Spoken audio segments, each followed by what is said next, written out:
Hey, this is Azriel Lawless, and you found Hella Vella again, and you've also found me talking once again to Sylvia Hubbard. Now, the reason that I'm talking again to Sylvia is because one of the things that I wanted to talk to Sylvia about during our interview, we wound up BSing so long and laughing so hard, totally forgot about this. This is a very accomplished Vella writer. Now, let me just remind you about her Vellas. She is a hot romance writer. Just might as well go ahead and call us husband. And we're going to ahead and call that. And anyway, she has written Life. Nope, sorry, wait. I know what it is. It's My Substitute Husband, His Boss. And I can't find the other one. What's the second one? The second one is She Works Hard for the Money. That's right. She Works Hard for the Money.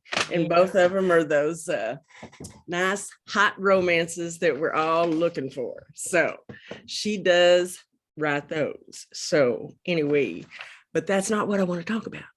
We talked about that the other day. Now we're going to talk about something that she has done that I thought was fascinating. And I love when Vella writers are just so extra, and that's why I wanted to talk about this. She is the founder of the Motown Writers Group. Right. And I want you to tell me all about that. So that is an organization I actually started in, and I don't really call it an organization. I call it more or less a network because, well, we'll get into that. But I started it in 2000 as a way actually for me to cheat and find out information from authors who would make you pay for stuff. So I was like this single mom and I didn't have any money, but back then when you wanted to sell books on the internet, it wasn't like somebody would be able to tell you because that was so a new concept, totally new concept about marketing. And I think I mentioned it in our last interview, how I had to go backwards about learning about writing, publishing, and marketing. I started with marketing first. So I would go and ask these authors, well, how did you sell your book? How did you do this? And they would say, well, you got to buy my book. You got to go to my course. You got to do my workshop. You got to, jump through fire, jump over the Empire State Building. And then you got to spend a bucket of money before I tell you anything. And I was like, unfortunately, the government tells you got to feed your kids first or you go to jail. The travel. And I know child labor. I just don't understand it. Thank you. Like they're out to get us. I could not afford to do that. I was like totally not able to do something like that. But I found out when you interview an author, they will tell you everything you want to know. You ask them a question, they bam, bam, bam. Is that right? Right, directly how to do it. So what I did was I knew how to put together a site just a little because I was like early on to the B2B sites. But then I found like this way to do free sites. So I put together this free site, with a little subscription box, and I called it Motown Writers. And I was like, bam. And I would like really interview authors, ask them the questions I needed to ask about how they wrote, publish, and market their book, get all the information, the juicy details and everything. And then I would publish their interview. I was legitimate, I published their interview, put their links down there below. And then, I would just leave it. Every once in a while, I'll push if I found an article online, I would push that article and say, hey, here's a link to an article, blah, blah, blah.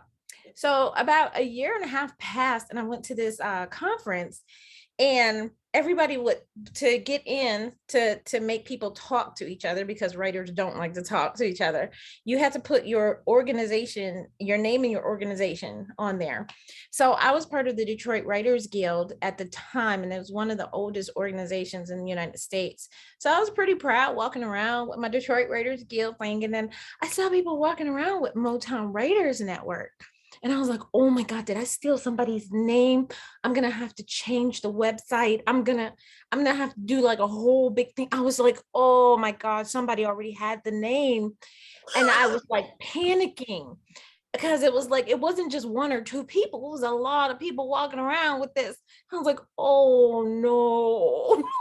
So I was like, okay, I'll walk up to this girl and I was like, so you're part of Motown Writers Network? And she was like, oh my God, it's just this amazing organization, gives you so much information. It has helped me write and publish my book, and I'm learning about how to market it. She's like, and then she called somebody over. Yeah, he's a part of it too. And we just love it. And I'm just like, oh my God, I want to meet the person. I'm like so excited. I'm like, oh my God, this would be a perfect person to interview. And I would just get so much information. And it's you. It was me. He was like, yeah, you just go to the site, motownwriters.com, and just sign up. And I was like, wait a minute, that's my domain. I was like, oh my God. So I went home and I checked the stats, and like over 75 people had joined, because it was a thing on the side. I had just said, hey, you want to be a member? Just join, leave your email. And I did not know all these people was receiving this information. It was really actually a selfish endeavor for my own sake, just to get free information. So I just kept it. I was like, I just kept it up. I kept it going, because when I saw their faces and how much the information had helped them, I was like, well, if being selfish helps somebody else, then let me finish being selfish. So now we're close to like 10,000 in our newsletter membership. And we hold monthly meetings. Now we hold them online in our Facebook group every month at the second Saturday at 10 o'clock. So with everything going on now I can get national speakers to come, and it's really quite nice. So I like it. And I've been doing this, 20 years now. Sylvia. It's a labor of love now at this point. It's just this huge labor of love that I can't Accidentally started. That I accidentally started. Look, I was selfish and started it and just trying to be manipulative, and it turned out it was a blessing for other people. So I was like, hey, let me keep this going. And I have, and it's really wonderful because you get recognized for your literacy efforts and for the things that you are helping people with. I mean, to be able to say I am a literary doula for over thousands and thousands of authors, it's just a feat that, after 20 years, it's really nice to say. Absolutely amazing.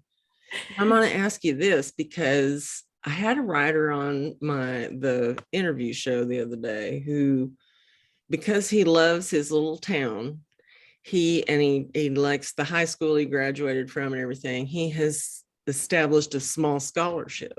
Has Motown Writers Network ever thought about doing that for?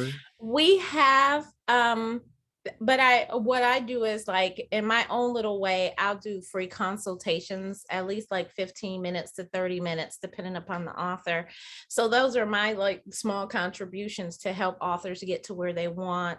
I'll do like teach me sessions, just in the group. Like, I'll come on video and literally teach them and walk them through how to do something. This is how you use Canva. This is how you market and promote in this arena, or this is how we use TikTok. And then the experts that I bring on, these are people that get paid. We had Pam Perry, and literally just to book Pam Perry just for a private session is literally close to $4,000 an hour. I don't even know who that is. She's a marketing, she markets authors to bestsellers list and get them publishing contracts. And I have had her come into our group several times and spend an hour just answering people's questions.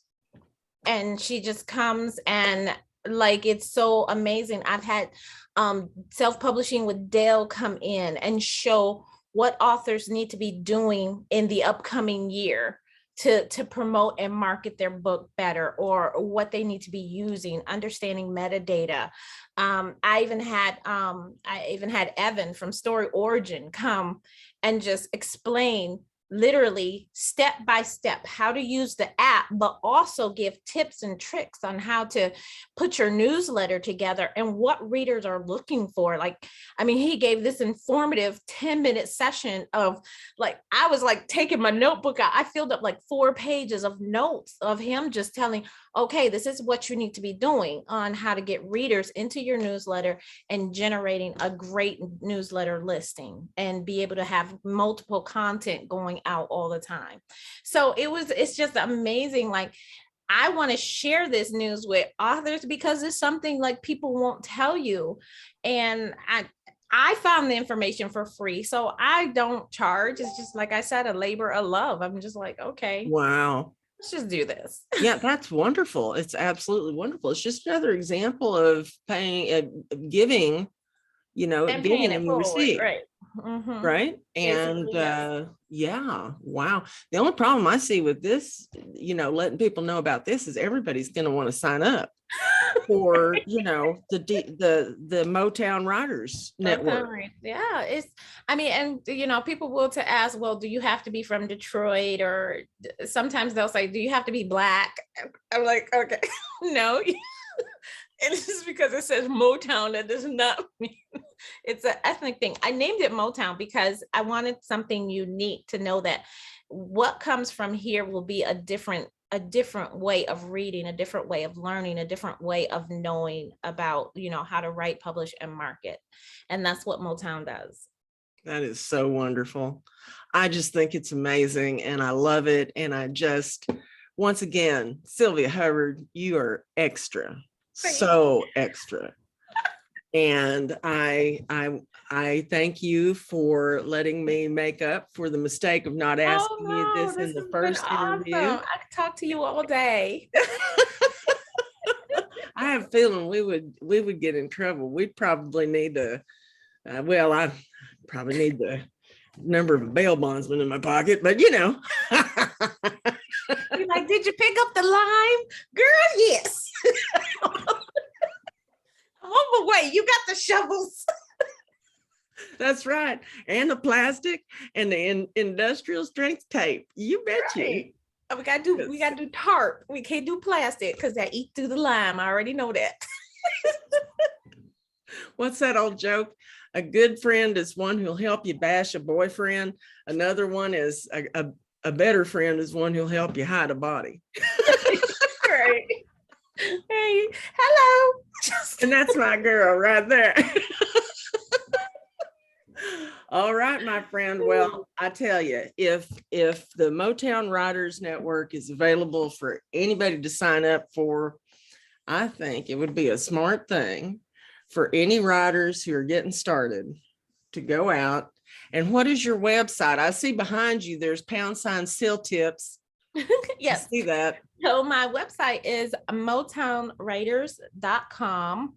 Okay. And you can always look us up on Facebook and check out old videos of workshops we have done in the past. And you can also follow me on my YouTube station, which is Sylvia Hubbard 1. So I usually upload videos over there as well from our sessions. But yeah, you can just find us on Facebook as well as Motown Writers, and you can go to motownwriters.com to sign up for updates and information. Wonderful. I'm going to follow you on every social media platform that exists. I tell you, and I'm signing up for Motown Writers myself. So there you go. So yeah, talk about selfish. Well, go ahead, girl. I see it works. It works. I'll probably teach you a thing or two. All right, my friends. Well, this has been Sylvia Hubbard, and I feel like I've really brought you something this time. So here we go. I'm going to stop recording now. And Sylvia. Yes. Ta-ta. Ta-ta. Bye-bye. Bye.